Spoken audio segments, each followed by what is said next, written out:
Hello, we are Andrea Pezzi, orthopedic resident from Italy. I am David Rojas, also an orthopedic surgery resident from Brazil. And I'm Tarini Jhori, orthopedic ASSI spine fellow from India. Welcome to the Expert Insight series, where we interview worldwide expert spine surgeons. In this interview, we are honored to be joined by Professor Ryang, who is associated professor at the Technical University of Munich, and she's also head of Department of Neurosurgery, Helios Klinikum Berlin in Germany. And she's also a faculty member of the AO Spine. Professor Yang is also a member of the Eurospine Education Committee, the DWG Research Committee, and board member of the official DWG Journal and the NCA Academy, which is the German Neurosurgical Academy. Dr. Yang has authored numerous books, articles, and manuscripts in international peer-reviewed journals, and is also an active reviewer of multiple peer-reviewed journals. So good evening, Professor Ryang. Thank you for accepting our invitation. How are you today? I'm fine. How are you? Thank you for having me. It's a great honor. Thank you to you. Thank you. So let's start our interview. Before beginning, could you tell us your full name, specialty, and full current position? Okay, actually you already heard it, but my full name is Yumi Ryang. I am situated in Berlin. I'm the head of Department of Neurosurgery and the Center for Spine Therapy. And as you said, also associate professor at the Technical University in Munich. Could you share a bit about your roots and what's your hometown? So actually my hometown, I was born in Germany, but my roots are Korean. So my parents are from South and North Korea, actually. My father fled from North Korea during the Korea War in the 50s, and they both emigrated to Europe in the late 60s. So they both studied in Vienna and they fell in love, and then they went to Germany. So my hometown actually is Düsseldorf. It's a town in the Rhine Valley in the western part, like the very heavily industrialized part of Germany. That's where I was born. Oh, very nice. And Dr. Yan, where did you train and when did you complete residency? Well, I started my training in Aachen. That's a small town. It's like at the real western border of Germany. It's right besides Belgium and the Netherlands. It was the university hospital, and I started neurosurgery a long time ago. I'm not going to tell you when. And I finished my residency there. And I stayed there for a couple more years. I became associate, how to say, like a consultant. I was leading the ICU department, and I did my sort of, how do you say, PhD thesis. I did it in Aachen, and then I changed to the Technical University in Munich. Oh, that's very wonderful. nice. Yeah. So could you share how you started in spine surgery and why did you choose this field? And what do you think are the pros and cons of becoming a spine surgeon? Yeah, actually, it's quite interesting. Like when I was in Aachen, we only did like small spine surgery things. So I sort of invented like a tubular system for surgery of lumbar discs, which actually like in a, of course, a little bit modified ways. You can buy it like everywhere now. So I sort of developed that, and I also developed like really early in my career, like a self-retracting tube holder. And then I did like the first randomized trial on tubular access surgery to the lumbar disc versus microsurgery. So these were like my really early experiences with spine surgery. And then I changed my workplace to Munich, and there it was like totally different. I did like a lot of spine surgeries. Like I had to do spine surgeries every day, sometimes even 5 instrumentations. Like it was crazy. So I didn't know where was up, where was down. I was just like working all the time. And yeah, and then I wanted to do some research. And yeah, it was kind of hard to get into the other research groups like neuro-oncology or vascular because they were like all already settled. So I started my own sort of research group in spine surgery, and this is how I got into spine. And yeah, it's really very, very interesting field. And the more I do it and the more I get into it, the more I see like how complex this is. Wow, Okay, that's thank you. impressive. Yeah. And thinking about your professional journey, who inspired you the most to become the surgeon you are now, and also why? That's also a good question. It was not one person. I mean, there were several people in my career who really helped me become who I am. Like my first what you said, the vice president, no, the vice chair in Aachen, he gave me the opportunity to do my PhD thesis. So this was really important. Until I finished it, I didn't know how important this was. Especially in Germany, it's really important that you have like a title, that you're like in Germany we call it private teacher. It's sort of a strange name, and then you become a professor.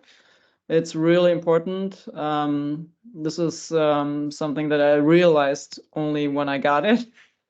And then in Munich, my boss there, he was like, he showed me so many things. He opened many doors for me. Like I was able to become a faculty in AO Spine, the German Spine Society, Eurospine, and from there on, I could really develop myself and become the spine surgeon that I am.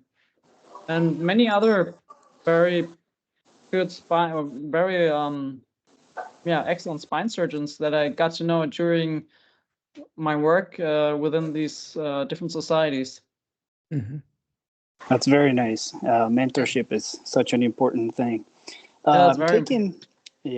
Taking into account that you have worked in different hospital-based settings, do you think these health system features, such as public versus private, can influence the work for future spine surgeons or current spine surgeons? Yes, of course. I mean, it's like all the health systems all over the world, they're like totally different. Every country in Europe, it's totally different. So I can only, like, from my own experience, tell how it is in Germany. Like the big advantage that I see when you work for a university hospital, you can like try everything you want. You know, you can try all the implants you want. You can play around with stuff and, you know, do a lot of research. This is really great.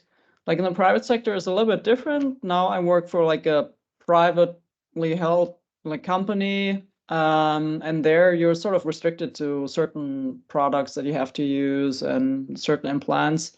And yeah, sometimes I feel sort of restricted because I want to try things. I really like to develop spinal instruments. I work a lot with the AO Technical Commission on development of carbon fiber implants. I've been doing that for a couple of years. So I really love developing stuff. And this is, yeah, sometimes I feel like, yeah, I can't really do everything that I would like to do. It is so absolutely cool that you kind of do develop instruments. I mean, that's amazing. So, every professional has that one memorable case. Could you share a bit about yours and the lessons you learned? Oh yeah, this is also something that I've really thought about. Sorry. Yeah, I mean, yeah, there were several memorable cases. I mean, I had some cases where like really things went really wrong. Another case, like I had like a couple of kids that I had to do surgery on, and one of them we had him last year. He had like well, they thought he had a primary malignant bone tumor.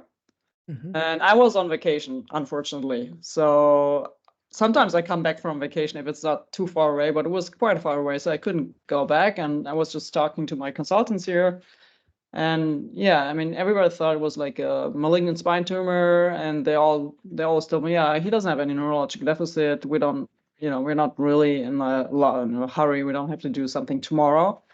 So yeah, I mean, I decided that he needed a biopsy, but first they didn't want to do it, and then they protected it. It took quite a while, and we didn't have the results from the biopsy, but the pediatricians who were the primary caretakers, they decided to give him chemotherapy because they thought it was like a malignant tumor. And then if it's a sarcoma, you have to do neoadjuvant therapy and then do surgery. In the best case, you can remove it completely en bloc if there are no metastases. So he received this chemotherapy, and then it came out was like a benign tumor. It was a expansile hemangioblastoma, and hemangioma, sorry. Mm-hmm. And when I came back from vacation, it was about 2 weeks, and he was still like there, this boy on the chemotherapy. He developed a paraparesis. So he had like a really bad weakness in his legs, was like Asia C. So I got really mad because there were so many things that could have been managed better. In the end, I mean, luckily we did the surgery, we did a posterior stabilization and then anterior corpectomy. And he's doing fine. I mean, he completely recovered.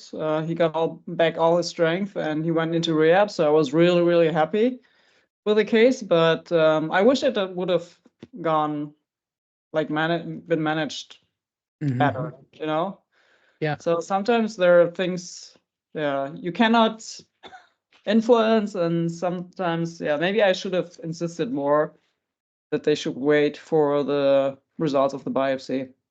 Yeah. So, I mean, we were really lucky that this guy did recover from his neurological deficit. So, yeah. But this is something that Yes. I think a lot about, because, I mean, I always think like how many mistakes were made. That could have been probably prevented. Yeah. So it's really important that you know what to do and like know how to treat things, even if you're maybe don't know enough about it, you have to read. I always tell my residents, I don't know everything. I mean, if I don't know something, I admit it, and then I'll just start reading about it, and then you can get all the knowledge that you need from the internet. It's much better than when I started as a resident. Like we had these journals, and they were like this big pile of journals, and we had to they were given to us, and we had to choose the papers that we wanted, and then they copied it and put it in your thing there, and then you have to give the pile to the next surgeon, and he chose papers that you wanted, and they were copied. It was really crazy.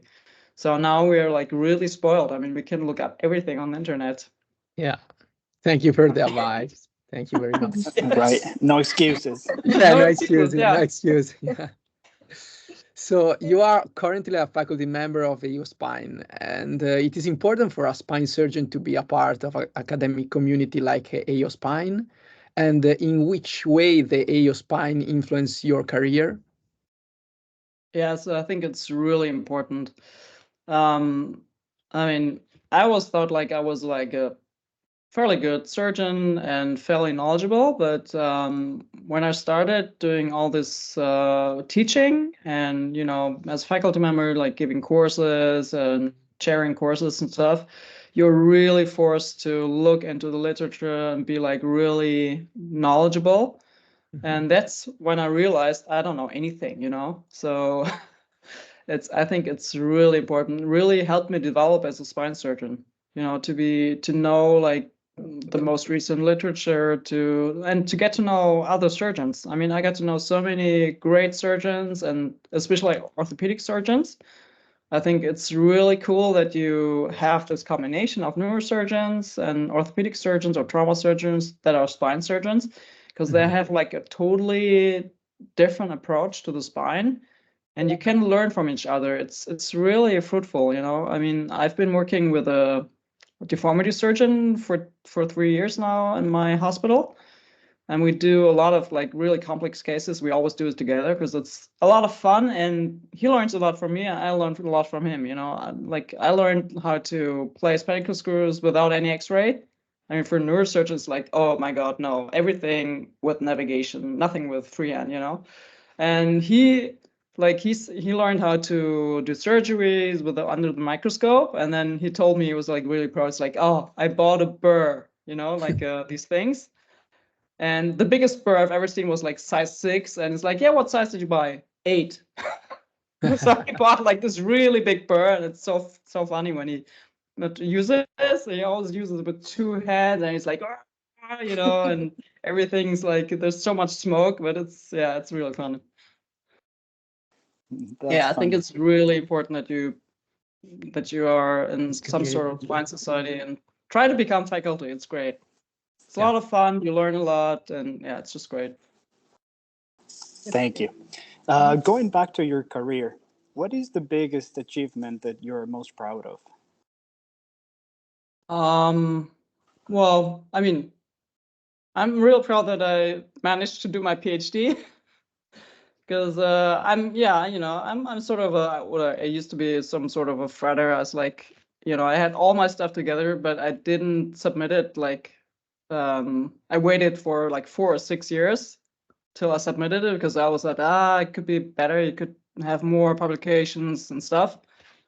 But then I realized, I mean, this is really stupid. Like all the younger consultants, they were like going past me because they were like, oh, I don't care. I just submitted, And then I said, okay, this is not the way you should do it. Just, just do it. So yeah, I'm really proud of that. And of course that I had the chance to become a head of department. I really like this job. It's great. I mean, I love to make decisions and, run a department and tell everybody what he has to do. So I like that. But of course, there are downsides to it that I don't like that much. But like all in all, I really enjoy being head of department. Congratulations. Yeah, that's quite Congratulations. So, you are a worldwide recognized research and educational leader in spine surgery. To what extent is it important for a spine surgeon to also do research and teaching? As I already said, I think it's really important. I mean, teaching is not only that you teach other people.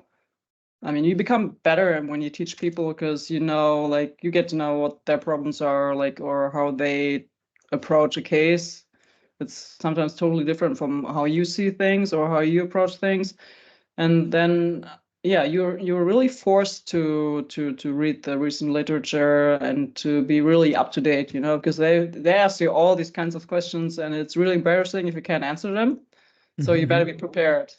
So yeah, for me, I mean, it's always a lot of work. I mean, I put a lot of effort in all my publications or like presentations that I do, and then I always want to show like everything. But I mean, for me, it was really, really the best thing that could happen to me as a spine surgeon to be part of all these societies. Right. So, if you could turn back time, what advice would you give to the young you, and what would you have done differently? Oh yeah, this is also a very good question. I think about that a lot, actually.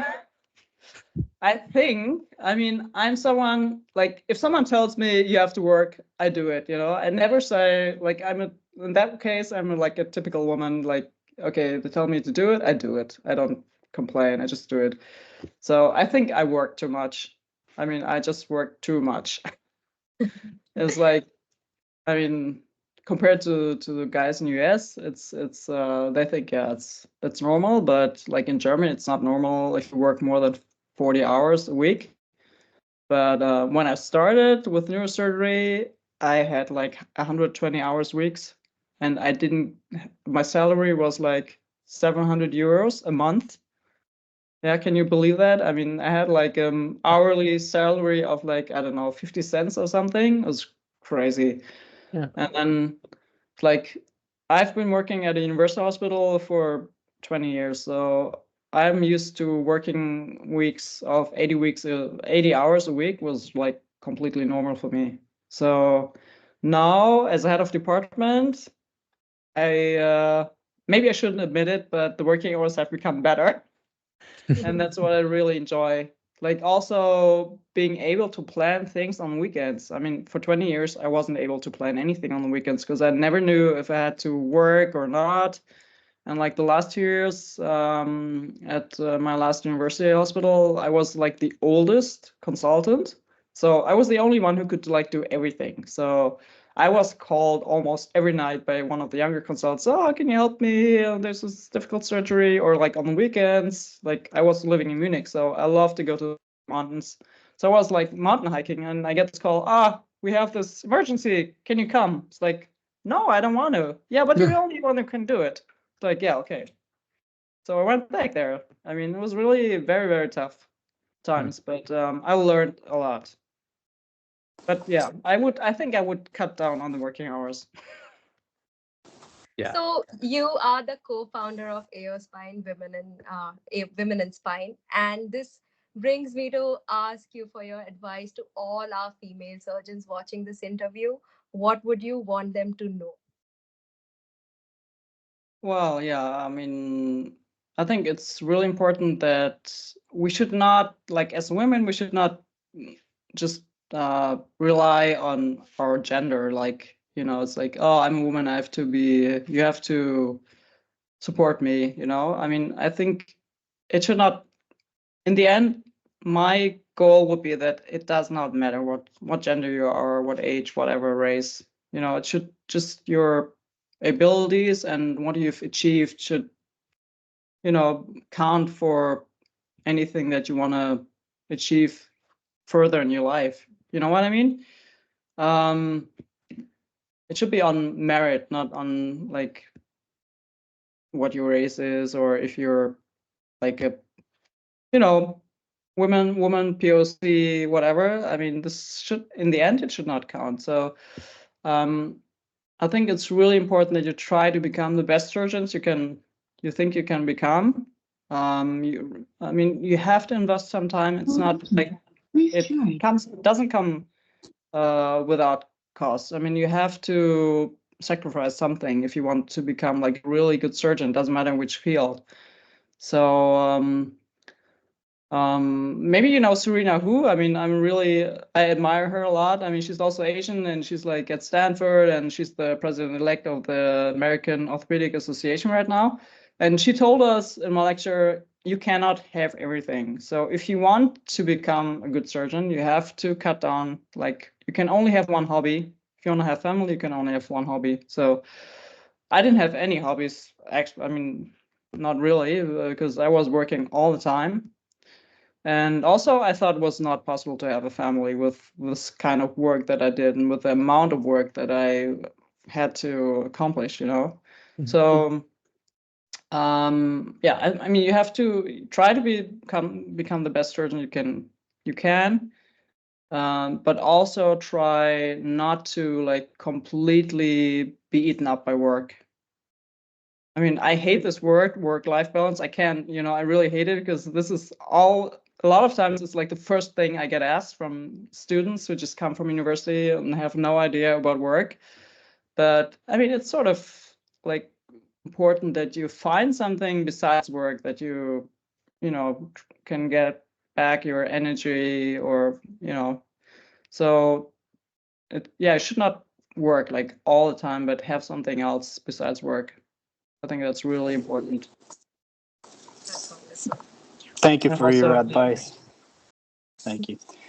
Before we end this enlightening conversation with Professor Yang, I would appreciate if you could advise our audience on a very common question that we often get: how to find international clinical or research opportunities such as short-term rotations or observerships.